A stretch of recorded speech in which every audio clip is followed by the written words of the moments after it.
guest. Y'all probably seen her on my little pictures, my story. This is my friend Bianca. Say hey, Bianca. Hey, y'all. Super excited for another one of Candis's Candid Talk Tuesdays. Now, before we get into the topic, we have to do the theme song, friend. I'm ready. She ready. See, we ready. All right. And Candis's Candid Talk Tuesdays. Tuesdays. Y'all see that? Y'all see how she just getting that thing? And we ain't even rehearsing. She just got that thing. Yes. See, we match the energy. This is my friend, my real friend. Like, yes. And guess what? She is a therapist. Yes. So the topic we're on today is depression.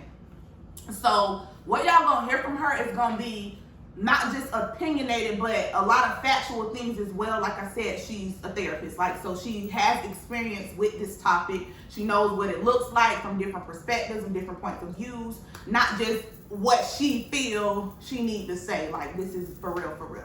But just like we did last week, kind of like the flow of it. So we're gonna do the spoken word first. Then we're gonna hear from my friend, the therapist. And like I said, y'all already know, anytime I do like spoken words, it's based off of a personal experience or someone close to me. But a lot of this stuff, it resonates with me because it's personal. It's places that I've been in, if not for years and years, even if for a moment. This is things that I felt. And this one is called Buried Alive. Buried alive, been trying for ages to escape this pain inside. Vision remains blurry due to all the salt from the tears in my eyes. Trying to dig and find my way back to the surface. Trying my damnedest to find my purpose on purpose. But some of the dirt I piled on myself. I kept taking dirty and muddy things off the shelf. Attempting to sabotage self. Cause I ain't believe or think I was worth it. So just bury me alive, cause ain't nothing left in this life worth it or working. Walking around faking but buried in my own skin. Thinking all kinds of crazy thoughts conjuring sin. So many hard tales to match this feeling, where do I begin? See, I've been so low like past the gutter, baby. Kept attracting toxicity smooth like butter, baby. So I breathe in and then breathe out again, trying to exhale. Shit, this feels like hell. Man down, feels like I'm in a movie. I can hear dead or alive, you coming with me. Now see, prime example of being tapped out and the enemy still trying to wipe you out. Back bent up against the wall, so long, chameleon skin now blending in. Does this feeling have an end? Will this strife ever end, or is this just where it begins? Then a small voice says, my child, I've been at the door, you need only to let me in. Now here goes the light I've been searching for. Illumination has somehow made its way to the door. So gotta gather these pieces of me and get up off the floor, cause this light is, I see something inside of me wants to explore. Can't let depression and oppression hold me down anymore. I got work to do. That previous self ain't have a clue. Depression done bit off more than he can chew. I was built and tailor-made to fit and walk in this shoe. Geared up and ready for battle. Depression I done squatted up. It's us against you. It's me and God. So what you trying to do? So, that was my little spiel. Like, I only give y'all snippets because that thing's been going on. But all right, that was my spiel on depression. That was my feelings, or where my emotions are when it comes to the topic depression. But friend, let's hear more from you. Like, what's your take? Like, I'm just gonna hand it over to you. Depression. That's the topic, and you run with it. So I think depression is like something that a lot of us feel and experience. Depression is just sadness, right? A feeling of being unable to completely feel fulfilled. And oh wow, completely feel fulfilled. Wow. But I think the thing is consistency, right? So you're talking about not just, oh, I feel sad today, or I felt sad this week. Like, from a clinical perspective, if I was to diagnose somebody with depression, they will have to have these symptoms for an extended period of time. And this is something that completely takes control of you. You feel like you're not able to move forward, or you feel stuck. I think that's like one of the biggest things. Like, you don't know where you're going, you don't know what you're doing, you don't know who to trust, you don't know what to trust. And it's so prevalent in the Black community that it's just a part of us. Wow. You know, I liked how you said oppression and depression, right? Because we think about the Black community and it's like we've been oppressed for so long. We've been oppressed from the day that we came over here, but still through our oppression, we found a way to make things better. And by doing that, we've learned to ignore what depression is in the Black community. So that's why us as African Americans, we don't seek the help because this is normal. This is what we do. Like, we laugh it off. Oh, we don't talk about that in this family. Oh, we don't do these things, and we just keep on pressing forward because it's going to be okay. And reality is, it is going to be okay. But in the midst of that, how do you heal? How do you make yourself better? Wow. Listen, it was a few things that like you could put a pin in it that she basically said, and she even took it back from like ancestral, like, you know, coming over here being oppressed in certain situations in our past and our ancestors, and then like we normalized that. Definitely. We normalized that, and then she kind of, I want to say my interpretation of what she just said, we kind of like intertwined and kind of made that into like these paths to where we experience depression, but we ignore it because we normalize it, or hey, we don't show that side. Like, we don't talk about that. Like, we gotta have this, oh nah, I'm strong, so nope, we gotta ignore that feeling because strong people don't get depressed, or strong people don't go through, or we don't show that we're going through. We just, nah, we gotta make it look like this. We gotta paint a pretty picture. So I really like, friend, I don't even know. That's the, dang, see, this thing can go on because what she said got so many freaking points that you can just. Yeah.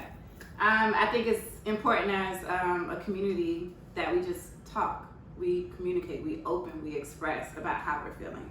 You know, it's like, so how's your day? Oh, it was good. Hey, good is not a feeling. I just want y'all to know that. Good is not a feeling, all right? So tell me about your day.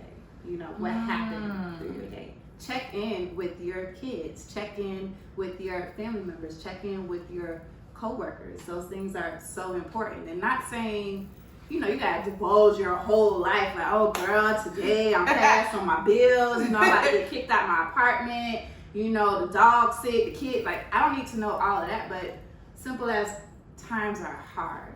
You know, like I've really been stressed out. You know, what are you doing about it? Are you taking time for yourself? You know, that's key. Especially Black women. That's key. We're always taking care of everybody else. You know, how are you taking care of yourself?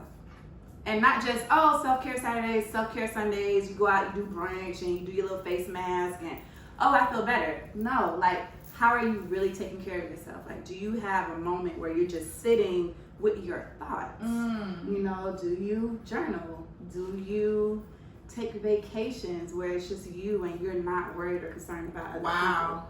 Like, simple things like that are really self-care, not just going to get your feet done. Those are important, but I don't know about y'all, I get my feet done, it's just like a routine thing. Regular. You know? Right, it's not something that I literally incorporate in my life as a part of self-healing.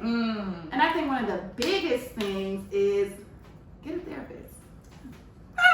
And I'm not saying that just because I am a therapist. I'm saying that because of the necessity of having a therapist, somebody who's non-judgmental, who's just here to listen to you, not throw shade or throw their opinion, but really help you kind of like decipher those thoughts that's in your head. I remember when one of the members from the church tagged me in a picture, and it was like yarn all over their head. And as they talked to the therapist was rolling the yarn in the ball and just kind of making things seem coming together. That's good. So depression doesn't mean you're crazy. You know, having negative thoughts or even thinking about wanting to kill yourself, or just like, dang, I wonder what would happen if I would die today. Wow. That's depression. Mm. You know. Wow. Like, I wonder what people would think. Have I made an impact on people's life? You know, just questioning yourself, questioning your thoughts. Those are things that you should talk over with somebody, because you may not be able to figure it out, but someone who's a professional can really help you identify how you have been impactful not only to yourself but other people. Wow. She just said a mouthful, and y'all know we cannot. this gonna have to be a part 2. Y'all already know, because it's just like, that's just so much stuff she just said all in one. So if y'all ain't have y'all pens, y'all pads out, have no fear, because she gonna be back. Because we gotta do a part 2, because like that was I just wanted to lay back and kick my feet up and like really talk to her and just spill my stuff out, because like what she said was really like, it made sense, especially the depiction of the yarn and the weaving and how the therapist, like, you need somebody that helps make stuff plain for you, like help you, like you said, decipher your thoughts and all the emotions, because it'd be so many at one time and you be like, oh my goodness. So that's good. Dang, we gotta go, Free. She gonna be back. I promise you. Listen, y'all know when I have a good guest and they touch me and make me want to cry, it just make me want to open up and be transparent, they gotta come back. So she already know what the deal is. So friend, we gotta go.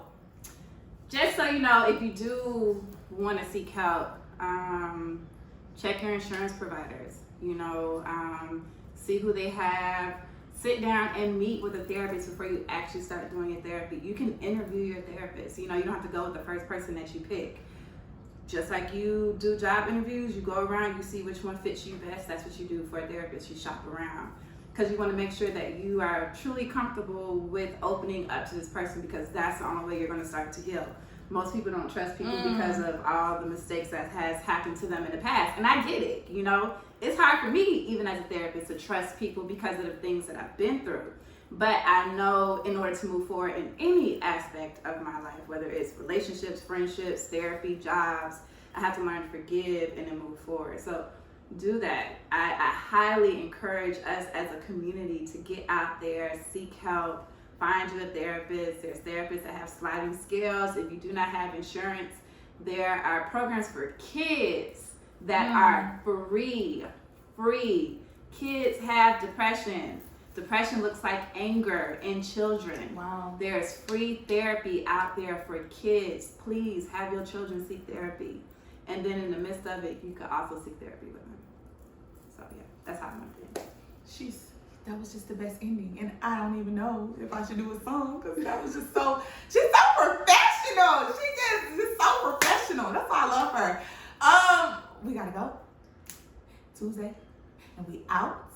See y'all on next Tuesday. We're gonna do a live segment on y'all can join my live, so y'all can tap in on the 11th or whatever. But see y'all, this is my friend Bianca, and she is a for real therapist. We ain't on here playing, y'all. She for real, she legit. So we out. Gotta go.